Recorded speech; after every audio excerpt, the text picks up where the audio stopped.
આ ફૂલો રોજ ખીલે છે અને સાંજે ઢળી પડે છે.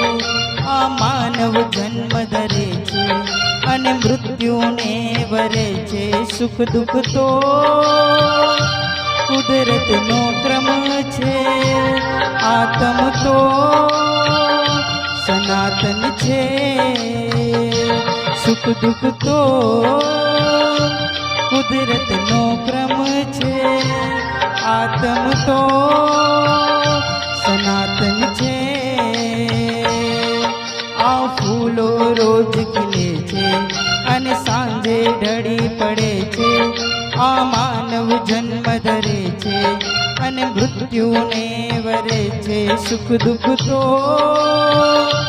કુદરતનો ક્રમ છે. આત્મ તો સનાતન છે.